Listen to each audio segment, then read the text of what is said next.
മേഖലയിൽ സംഘർഷം കടക്കുന്നതിനിടെ തങ്ങളുടെ സൈനിക നീക്കങ്ങൾ അമേരിക്കൻ താവളങ്ങളെയും ആസ്തികളെയും മാത്രമാണ് ലക്ഷ്യം വെക്കുന്നതെന്ന് ഇറാൻ വ്യക്തമാക്കി.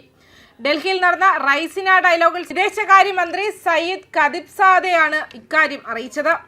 ഇറാന്റെ ആക്രമണങ്ങളിൽ അയൽ രാജ്യങ്ങളായ അറബ് രാഷ്ട്രങ്ങളിൽ ആർക്കും തന്നെ ജീവഹാനി സംഭവിക്കാത്തത് തങ്ങളുടെ ലക്ഷ്യങ്ങൾ അത്രമേൽ കൃത്യമായതുകൊണ്ടാണെന്നും അദ്ദേഹം അവകാശപ്പെട്ടു. ജനവാസ കേന്ദ്രങ്ങളിൽ അമേരിക്കൻ സൈന്യം ഒളിച്ചിരിക്കുന്ന സ്ഥലങ്ങൾ മാത്രമാണ് തങ്ങൾ ലക്ഷ്യമിടുന്നതെന്നും അദ്ദേഹം കൂട്ടിച്ചേർത്തു. ഇന്ത്യൻ മഹാസമുദ്രത്തിൽ വെച്ച് ഇറാന്റെ യുദ്ധക്കപ്പൽ തകർത്ത അമേരിക്കൻ നടപടിയെ സയ്യിദ് കഠിനമായി വിമർശിക്കുകയും ചെയ്തു.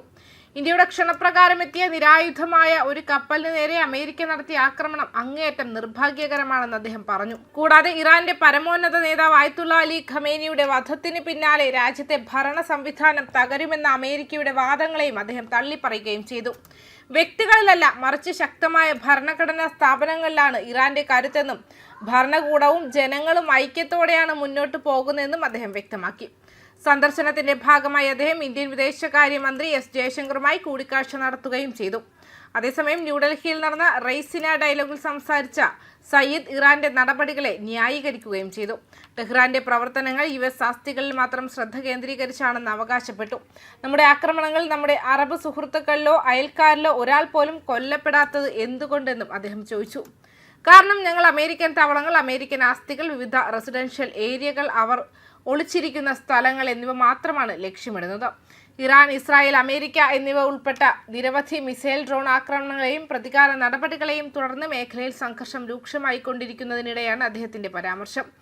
ക്ഷണപ്രകാരം ഇന്ത്യയിൽ ഉണ്ടായിരിക്കുന്നതായി അവകാശപ്പെട്ട ഒരു കപ്പലിന് നേരെ അടുത്തിടെ US നടത്തിയ ആക്രമണത്തെയും സയ്യിദ് വിമർശിച്ചു. നമ്മുടെ ഇന്ത്യൻ സുഹൃത്തുക്കളുടെ ക്ഷണപ്രകാരമാണ് ആ കപ്പൽ ഇവിടെ എത്തിയത്. US-ൽ നിന്നുള്ള ഈ ആക്രമണം വളരെ നിർഭാഗ്യകരമാണ്. അവർ ഒരു നിരായുധ കപ്പലിനെ ആക്രമിച്ചു. ന്യൂഡൽഹി സന്ദർശന വേളയിൽ ഇന്ത്യയുടെ വിദേശകാര്യമന്ത്രി എസ് ജയശങ്കറുമായി ഹ്രസ്വ കൂടിക്കാഴ്ച നടത്തിയതായും അദ്ദേഹം കൂട്ടിച്ചേർത്തു. ഇറാന്റെ നേതൃത്വത്തിന്റെ കൊലപാതകത്തെ തുടർന്ന് ഇറാന്റെ രാഷ്ട്രീയ സംവിധാനം തകരുമെന്ന വാഷിംഗ്ടണിന്റെ അവകാശവാദങ്ങൾക്ക് മറുപടിയായി രാജ്യത്തിന്റെ ഭരണഘടന വ്യക്തികളെക്കാൾ സ്ഥാപനങ്ങളെ അടിസ്ഥാനമാക്കിയുള്ളതാണെന്നും സയ്യിദ് തറപ്പിച്ചു പറഞ്ഞു. ഇറാനിൽ ഒരു സർക്കാരില്ലെന്ന് അമേരിക്ക പറയുന്നു. അത് വെറുമൊരു ഭരണകൂടമായിരുന്നെങ്കിൽ മറ്റൊരു രാജ്യത്തിന്റെ തലവനെ വധിക്കുമ്പോൾ അത് തകരും. ഇറാന് വ്യക്തമായി നിർവചിക്കപ്പെട്ട അധികാര ശാഖകളുള്ള ഒരു സ്ഥാപിത ഭരണഘടനാ ചട്ടക്കൂടുണ്ടെന്നും അദ്ദേഹം ഊന്നി പറഞ്ഞു.